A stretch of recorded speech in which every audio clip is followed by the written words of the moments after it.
हिंगोलीमध्ये नाना पटोले यांचे भावी मुख्यमंत्री असे बॅनर झळकले। काँग्रेस युवा जिल्हाध्यक्ष बालाजी कर्डिले यांनी लावलेत बॅनर। एमपीएससीने पुढे ढकललेली संयुक्त पूर्व परीक्षा आता 1 डिसेंबरला होणार। कृषी सेवेच्या 258 पदांचा सुद्धा समावेश। उमेदवारांना अर्ज सादर करण्यासाठी 21 दिवसांची मुदत।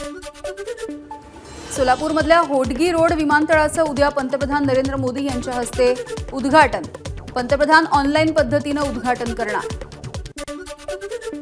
वसई न्यायालयाच्या नवीन इमारतीच्या जागेला महाराष्ट्र शासनाचा हिरवा कंदील। सार्वजनिक बांधकाम विभागाच्या ताब्यामध्ये असलेली जागा न्यायालयासाठी हस्तांतरित करण्याचे आदेश।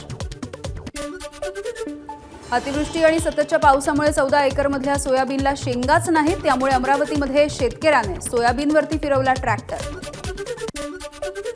मुख्यमंत्री लाडकी बहीण योजनेमध्ये 6 लाडक्या भावांनी अर्ज भरला। अर्जाच्या छाननीमध्ये आली बाब समोर। 6 जणांचे आधार कार्ड महिला आणि बालकल्याण विभागाकडून निलंबित। पिंपरी चिंचवड शहरामध्ये वाहन तोडफोडीचं सत्र सुरू। शहरामधल्या आकुर्डी, निगडी आणि सांगवी परिसरामध्ये एकूण 27 वाहनांची तोडफोड। पोलिसांनी 2 अल्पवयीन मुलांना ताब्यात घेतलं। मेडिकल कॉलेजमधील एनआरआय कोटा म्हणजेच पैसे कमवण्याची मशीन। सर्वोच्च न्यायालयाची टिप्पणी, ही फसवणूक बंद झाली पाहिजे। न्यायालयाच्या पंजाब सरकारला सूचना।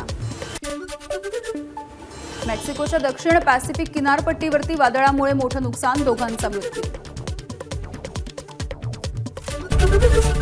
एबीपी माझा, उघडा डोळे बघा नीट।